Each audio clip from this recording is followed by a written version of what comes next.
लोकसभा निवडणुकीचा निकाल लागलेला आहे आणि आता विधानसभा निवडणुकीचे पडघम या ठिकाणी वाजू लागलेले आहेत। रत्नागिरी विधानसभा मतदारसंघातून उद्धव ठाकरे गटाकडून या ठिकाणी सुदर्शन तोडणकर हे इच्छुक असल्याचं त्यांनी जाहीर केलेलं आहे। आपल्यासोबत स्वतः सुदर्शन तोडणकर सर आहेत। सर, या ठिकाणी तुम्ही आपली उमेदवारी आपण उमेदवारीसाठी इच्छुक असल्याचं जाहीर केलेलं आहे। अवघ्या काही महिन्यांवरती विधानसभा निवडणुका आहेत, काय सांगाल या संदर्भामध्ये? मी स्वतः एज्युकेशनल क्वालिफाईड आहे। मी स्वतः BTech सिव्हिल इंजिनियर आहे। गेली 35 वर्ष मी समाजकारणात आहे। त्या दृष्टीने वेगवेगळं काम केलेलं आहे मी या तालुक्यात। प्लस मला 37 वर्ष प्रशासकीय सेवेचा शासनातील अनुभव आहे। त्यामुळे संपूर्ण प्रकारे कसं आपल्या मतदारसंघात काम करावं त्याचं मला ज्ञान आहे। प्लस मी ज्या पक्षासाठी आत्ता पदाधिकारी म्हणून आहे की ठाकरे गटाचा मी विधानसभा क्षेत्र संपर्क प्रमुख आहे रत्नागिरीचा, त्या दृष्टीने मी लोकसभेतसुद्धा आम्ही चांगलं काम करून दाखवलेलं आहे। आमच्या विभागातनं आम्ही 2-3 विभागातनं आमच्या चांगल्यापैकी मी जिथे काम केलं आहे तिथून मी लीड घेऊन दिलेलं आहे। प्लस आम्ही आजपर्यंतच्या इतिहासात आमच्या पक्षासाठी आमच्या विभागातनं किंवा त्या परिसरातून मी प्रत्येक ग्रामपंचायत इलेक्शन असो, जिल्हा परिषद असो, पंचायत समिती असो, आमदारकी असो, खासदारकी असो, प्रत्येक वेळी आम्ही आमच्या पक्षाला मताधिक्य मिळवून दिलेले आहेत। त्यामुळे आम्ही आमच्या या विधानसभेच्या क्षेत्रासाठी आम्ही आमची दावेदारी पेश करत आहोत। त्या दृष्टीने पण सर्वस्वी हा निर्णय नंतर आमचे उद्धवसाहेब आणि आमचा पक्ष घेणार आहे।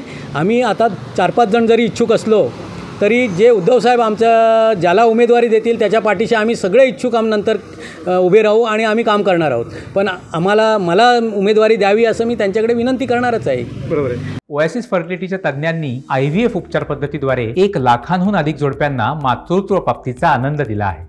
मोफत अपॉइंटमेंट बुक करण्यासाठी आजच संपर्क साधा। साहेब, सामंत साहेब 2004 पासून या ठिकाणी आमदार आहेत, मंत्री देखील आहेत, त्यांचं आव्हान कितपत वाटतं तुम्हाला? आव्हान हे बघा, प्रत्येकाला या विधानसभाला किंवा प्रत्येक विधानसभेत प्रत्येकाला प्रत्येकाचं आव्हान असायलाच पाहिजे आणि असणारच आहे। त्यामुळे कोण कमी आणि कोण जास्त नाही, प्रत्येकाचं आव्हान आहे। फक्त प्रत्येकाची वेगवेगळी स्ट्रॅटेजी असणार आहे आणि ज्याची स्ट्रॅटेजी सरस ठरणार आहे, ज्याला जनाधार मिळणार आहे, लोकाधार मिळणार आहे, तो निवडून येणार आहे। त्यामुळे आम्ही त्या पद्धतीने काम करून तो जनाधार मिळवू। सामंत साहेबांनी या मतदारसंघात 20 वर्ष काम केलेलं आहे, आम्ही डिनाय करत नाही, परंतु त्यांच्यापेक्षा चांगलं काम करू देऊ का आम्हाला तशी इच्छा आहे। चांगलं काम करून दाखवू आम्ही आलो तर। त्यामुळे तसं काही आव्हान हे प्रत्येकाचं असायलाच पाहिजे, तरच निवडणूक होते। आव्हान नसेल तर निवडणूक होत नाही। बरोबर आहे। उद्धव ठाकरे गटाकडून या ठिकाणी तुम्ही म्हणतात तसं 4 ते 5 जण या ठिकाणी इच्छुक आहेत। असं असताना तुमची दावेदारी, तुम्ही हा निरोप म्हणजे या संदर्भातली बोलणी तुमची उद्धव ठाकरेंबरोबर झाली आहे का? नाही, आम्ही मी आता डिक्लेअर केलेलं आहे। याच्यानंतर आम्ही आमच्या पक्षाशी संपर्क साधणार आणि इच्छुक म्हणून उमेदवारी मागणार आहोत। जसे इतर मागणार आहेत तसे मी मागणार आहे। शेवटी फायनल निर्णय आमचे उद्धवसाहेब आणि आमचा पक्ष घेणार, त्याप्रमाणे आम्ही त्यांचे आदेश आम्ही पाळणार आहोत। कोकण आणि शिवसेनेचं एक वेगळं नातं आहे। या विधानसभा मतदारसंघामध्ये पुन्हा एकदा कोकणी जनता उद्धव ठाकरेंच्या बाजूने उभी राहील आणि तुम्हाला या ठिकाणी सपोर्ट कसं वाटतं तुम्हाला? आताच्या लोकसभेचा तुम्ही निकाल पाहता तर रत्नागिरी जिल्ह्यातील 5ही विधानसभा, जे रायगड लोकसभा मतदारसंघ आणि सिंधुदुर्ग विधानसभा मतदारसंघ यामध्ये ठाकरे गटाला मताधिक्य 5ही विधानसभा मतदारसंघात मिळालेलं आहे।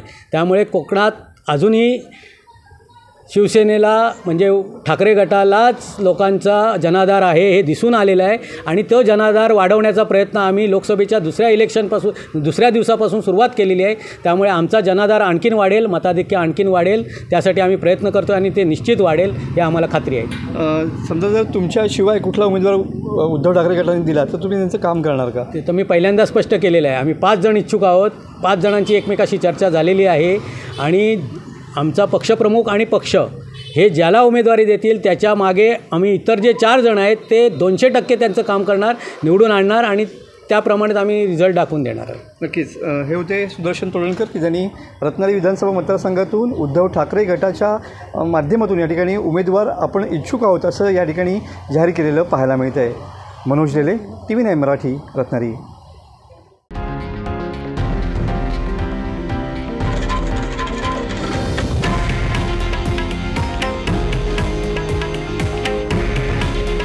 हे आहे देशातील नंबर 1 न्यूज नेटवर्क आणि आपण पाहत आहात TV9 मराठी।